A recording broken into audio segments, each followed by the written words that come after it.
চারিপাশে শুধুই ধ্বংসস্তূপ। কিছুদিন আগেও এ জায়গায় বসতি থাকলেও ইসরায়েলি হিংস্র থাবায় যেন এখন পরিত্যক্ত নগরী। এরপরও প্রাণ বাঁচাতে এখানেই আশ্রয় নিয়েছেন বহু মানুষ। এ দৃশ্য এখন পুরো গাজা উপত্যকারই। সেখানের এমন কোনো জায়গা নেই যেখানে 9 মাসে আগ্রাসন চালায়নি ইসরায়েলি বাহিনী। রোববারও উপত্যকা জুড়ে ইসরায়েলি তাণ্ডবে প্রাণ হারিয়েছেন বহু ফিলিস্তিনি। তাদের অভিযোগ, সরে যাওয়ার নির্দেশ দিলেও দেয়া হচ্ছে না সময়। বুরেজ ও নুসাইরাত ক্যাম্প খালি করার নির্দেশ দেওয়ার পর প্রাণ বাঁচাতে অঞ্চল ছেড়ে পালাচ্ছেন মানুষ। এরপরও কিছুক্ষণ পরপরই সেখানে হামলা চালাচ্ছে ইসরায়েলি বাহিনী।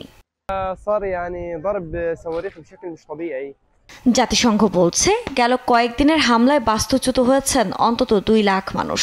পরিস্থিতি এতটাই ভয়াবহ যে রাফা এবং খান ইউনিসের আরও ভেতরে ট্যাঙ্কার নিয়ে ঢুকে পড়েছে আইডিএফ। এ পরিস্থিতিতে এক অঞ্চল থেকে অন্য অঞ্চলে প্রাণ বাঁচাতে পালানো মানুষগুলো হন্য হয়ে খুঁজছেন নিরাপদ আশ্রয়স্থল। এদিকে যুদ্ধবিরতির আলোচনা অব্যাহত রয়েছে বলে জানিয়েছে ইসরায়েলের প্রধানমন্ত্রী কার্যালয়। রোববার মোসাদের প্রধান এ বিষয়ে মধ্যস্থতাকারীদের সঙ্গে রোমে বৈঠক করেছেন।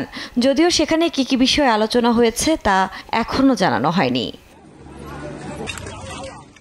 এর মাঝে ইসরায়েলকে সন্ত্রাসী গোষ্ঠীর সঙ্গে তুলনা করেছেন ইরানের সর্বোচ্চ নেতা আয়াতুল্লাহ খামেনি। এছাড়াও গাজায় মানবিক পরিস্থিতি উন্নতির আহ্বান জানিয়েছে ব্রিটিশ প্রধানমন্ত্রী কিয়ার স্টারমার। একই সঙ্গে জিম্মি মুক্তির কথাও বলেন তিনি। আফরিন মৌ, নিউজ ডেস্ক, দেশ টিভি।